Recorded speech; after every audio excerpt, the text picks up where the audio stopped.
Okay, so we are now officially recording. This is BUS2213, which is Principles of Business. This is also Taylor Bradbury's last class. So everybody who sees this should know she has done really great. And it's awesome that she's going to graduate. We just hate to see her go, because we like her money.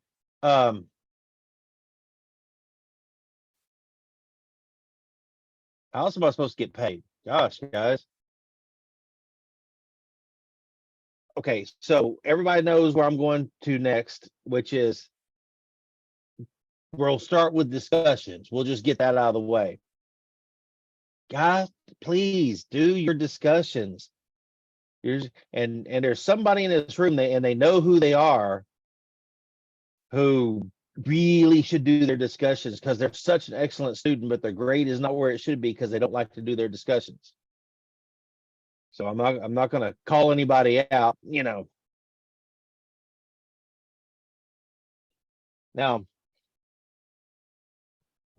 remember, discussions are let me go to assignments here.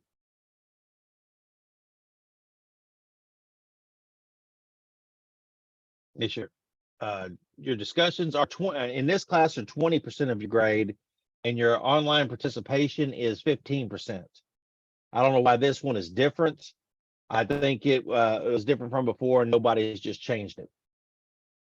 Okay, under assignments, we have 4 due a week. So you'll have 3 chapters and a test, 3 chapters and a test, 3 chapters and a test, and then 3 chapters. And I decided to drop the test to make the last week a little easier. And maybe if you get behind, you can use that time to catch up. Like the mama tomato, papa tomato, and baby tomato walking down the street, walking down the sidewalk. Baby tomato kept lagging behind.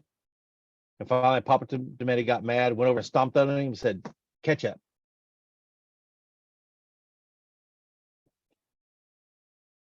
Gotcha.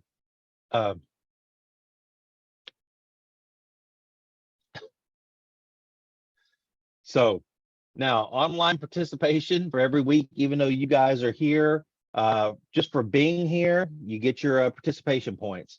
If for the people that are not here, they want to do it, there will be a link under that. Let me go back to where I was.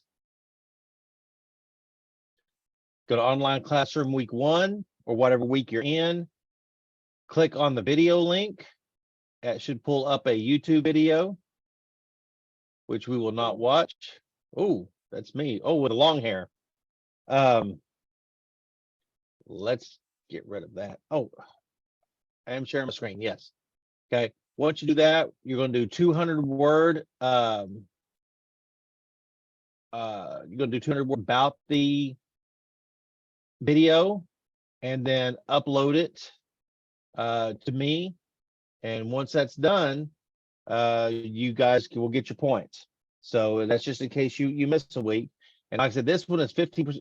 I may change it to 10 and 25. If I do that, I will let you know, because it should be consistent with all the other classes, and for some reason this one isn't. We've been trying to go through all the classes and make sure everything is consistent, but every once in a while one sneaks by us. Any questions or concerns so far? Nope. Everybody's good. And since we're doing this not only for you ladies, but for the people who are not here, we will go ahead and do our regular thing, which is the class will be on Mondays from 6:30 to 7:30 for the next 4 weeks. This being number 1. The link, this is a link to the Zoom class. So I don't remember, somebody emailed me and asking if I was going to send it, and I did, but there's a link here also. My instructor information is here, so you can tell. I use that picture for my campaign and stuff too, Taylor. Everything you need to know, office phone, you can text me here. There's my email address. You can Facebook. And if there's any tutoring or help that needs to be done, and if you want to set up a Zoom call or a face-to-face, you can just let me know, and I will make sure that, because like I said, office hours, I'm usually there Monday, Tuesday, and Wednesday till about 3:30 in the afternoon. But if you need me at a different time, I'll make sure we can schedule something.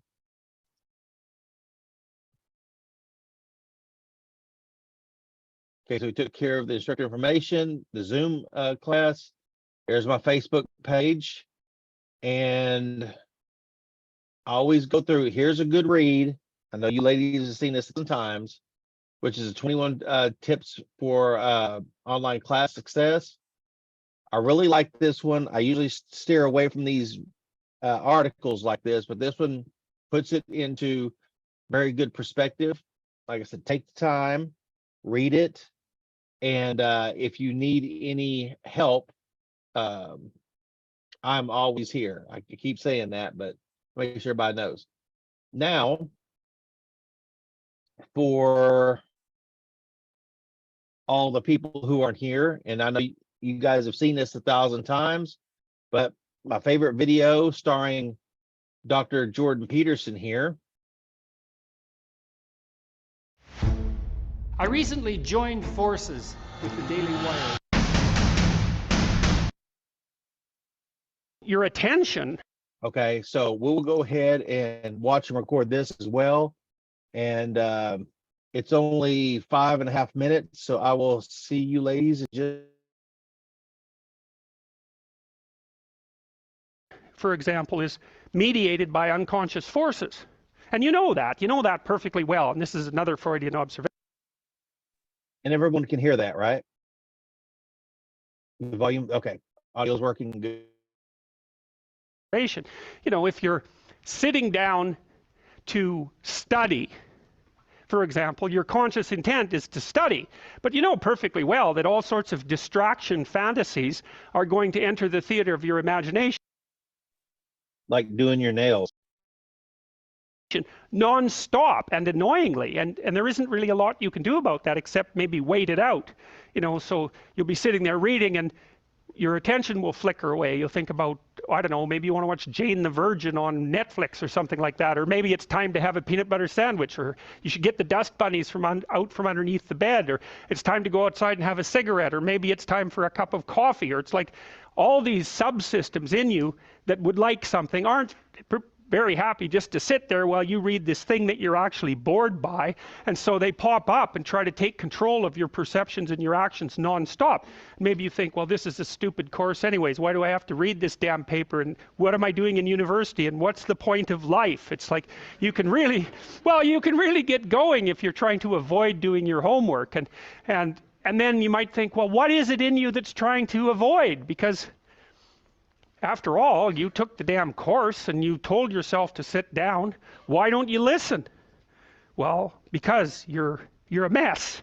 That's basically why. You haven't got control over yourself at all. Or once again, I'll pick on Taylor, or you're sitting in front of your liquor cabinet. I'm not drinking. Likely story. You have no idea what's in the Sonic cup. And no more than I have control over this laptop. Okay, so there's the memory function of the unconscious, and there's the dissolutive function. That's an interesting one. The unconscious contains habits, once voluntary, now automatized, and dissociated elements of the personality, which may lead a parasitic existence. That's an interesting one. I would relate that more to procedural memory. So what you've done is practice certain habits, whatever they might be. Let's call them bad habits. And you'd like those things to get under control, but you can't. So maybe when you're speaking, for example, you use like and and you say a lot. And you've practiced that, so you're really good at it. And you'd like to stop it, but you don't get to, because you've built that little machine right into your being, right? It's neurologically wired, and it's not under conscious control. And anything you practice becomes that. It becomes part of you, and that's another element of the unconscious, a different part. And then there's a creative part, which is that, well, you know, you're sitting around and maybe you're trying to write something, or maybe you want to produce a piece of art or a piece of music, or maybe you're just laying in bed dreaming and you have all these weird ideas, and especially in dreams, it's like, where do those things come from? And even more strange, one of the things that's really weird about dreams, and almost impossibly weird, is that you're an observer in the dream. It's like a dream is something that happens to you. Well, you're dreaming it, theoretically, so how is it that you can be an observer? It's almost like you're watching a video game or a movie, but you're producing it, at least in principle, although the psychoanalysts would say, well, no, not exactly. Your ego isn't producing it. Your unconscious is producing it. It's a different thing. It's a different thing. And of course, Jung would say, well, it's deeper than that. The collective unconscious might be producing it. It's in some sense, it isn't you exactly, or it isn't the you that you think of when you think of you. And that's the ego from the Freudian perspective, the you that you identify with. That's the ego. And outside of that is the unconscious. The id, that's more the place of impulses, and you could think about those as the biological subsystems that can derail your thinking, right? And that govern things like hunger and sex and aggression, and your basic instincts is another way of putting it. And it's a reasonable way of thinking about it, because these are subsystems that you share with animals. You share them certainly with mammals, you share most of them with reptiles, you share a lot of them with amphibians, and even going all the way down to crustaceans, there's commonality, for example, in the dominance hierarchy circuits. And so these are very, very old things, and the idea that you're in control of them is, well, you're not exactly in control of them. And I would say the less integrated you are, the less you're in control of them, and the more they're in control of you. And that can get really out of hand, you know. You can be like with people who have obsessive compulsive disorder, for example, which seems to be, I would say, the dissolutive elements in some sense of the unconscious, the way that it's portrayed here. Poor people with obsessive compulsive disorder, they can spend half their time doing things that they can't really control, and they have very strong impulses to do them, and it's very hard on them to block them, you know. They'll almost panic if those things are blocked. And then you have people with Tourette's syndrome, you know, that they'll be doing all sorts of weird dances and spouting off obscenities and imitating people without being able to control it, and sometimes a little bit of antipsychotic medication can dampen that down, but it's as if there are these autonomous semi-spirits inside of them that grip control over their behavior and make them do things. And you know, you find that to some degree in your own life, because maybe you've become very attracted to someone, even maybe you don't want to be attracted to the person, and then you find yourself, you know, texting them when you know perfectly well that you should be going to bed, and you know, you're in a grip of something, and you can't control it, and that's all part of the unconscious and all part of what Freud was studying. All right, ladies, I know you've seen that a million times before, but I always think it's a great video on why we have such a hard time getting stuff done. And I don't give us any answers on how to solve it, but the solution is going to be to each individual. We talked about, you know, finding a quiet place to study and things that help you concentrate. I know, like I said this before, if it's too quiet, I cannot concentrate.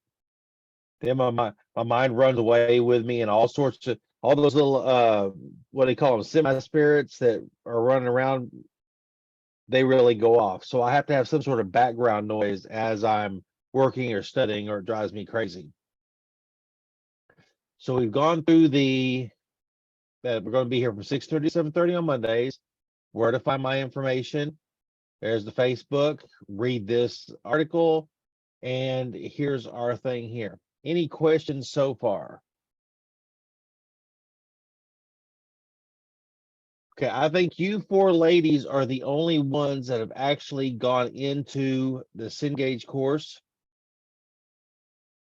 So, and like I said, I think it's Robin and Mary who have already completed week 1. So that's a good thing.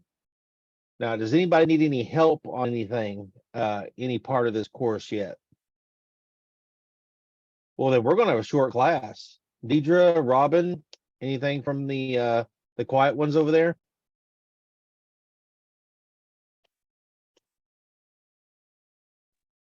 No, I tried to access it when you first sent it out on Saturday night, but I couldn't access it. They might have been doing some kind of maintenance or something. I don't know. It was pretty late at night when I got in there. So I Yeah. haven't tried to get in there since then. So Okay. Want me to see if I can get you in here? well, sure, just to make sure, I guess. Okay, let's look at Deidre.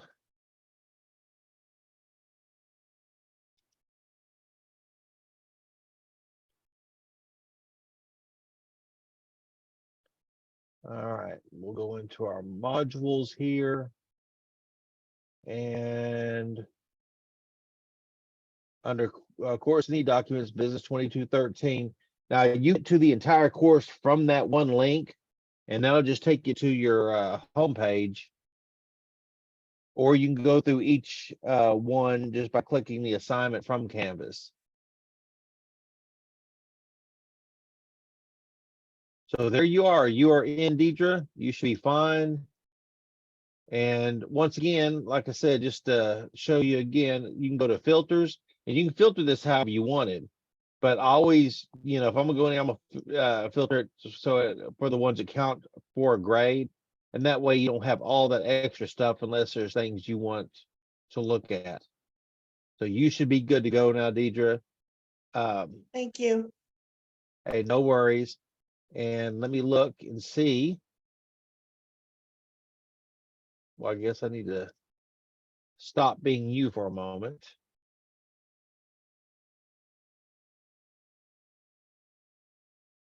Okay, this class is not bad. Well,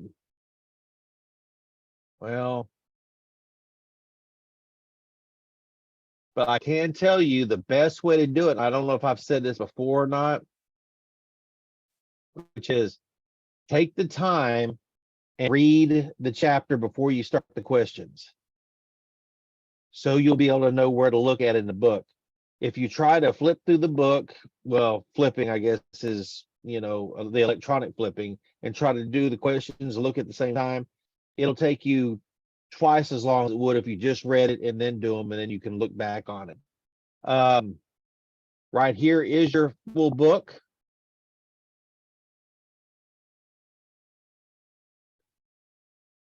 So let's look here, chapter 1, our concept quiz. We go over here to chapter 1.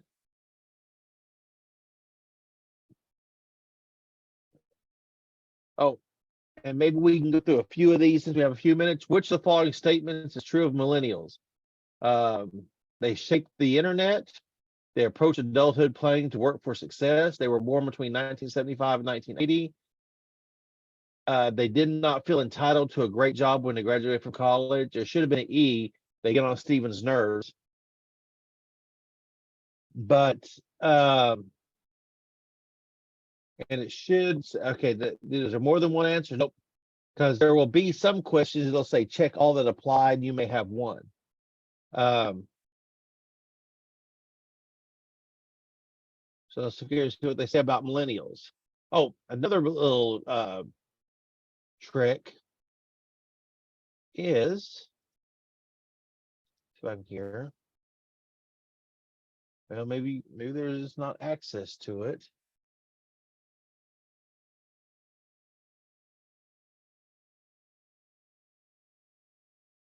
Well, I don't know where it's at now. I have a hard time here. Gen Z.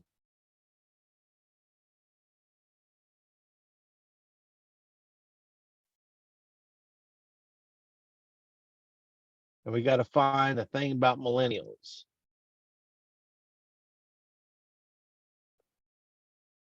See, it should be on the first page. Let's look at question 2, see where we're at.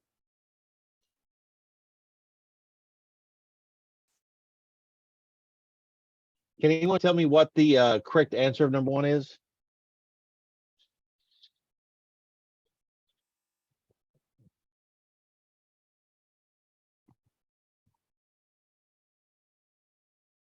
Nope.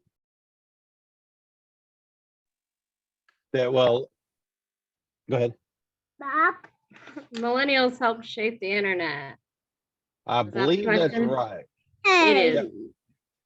because they did not approach adulthood planning for success. I think exactly the opposite. They did not feel entitled to a great job when they graduated from college. I don't think 1975 and 1980 is right either. I think 1975 we were still talking about Gen Xers, right? The last truly great generation. So we'll check it. And we were right. So, and then we can just move through these questions. In business, which the following statements best describes profit? It is the increase in the value of a firm's assets that were not resold. Nope. It is the total revenue that a business generates, including the cost of salaries. It is not total revenue. It is the money that a business earns in sales minus expenses, or it is the income that a firm receives from its secondary business activities. It is the money that a business earns in sales minus expenses. Okay, so none of these are too bad, but I always say read the book here, and then I'll give you a little bit on like the Industrial Revolution, which is really great. That's the reason we are as a human race where we are now, the Industrial Revolution. So any questions and concerns on any of that? Nope. Well, we're going to call it good, ladies, unless anyone wants to stick around. Nope. Deidre, Robin, Taylor. Nope. Oh, Deidre is quick on the keyboard on that one. Robin's good. Okay. And make sure you do your discussions, ladies. It's worth too much of your grade. And I keep saying this, I'm going to try to get to the discussions myself and maybe try to kick it off. And there's only 8 of you in this class. So if nobody does their discussions or you do them late, it makes it really hard for people to give something to reply to. But all right, well, I am going to end or stop the recording, which means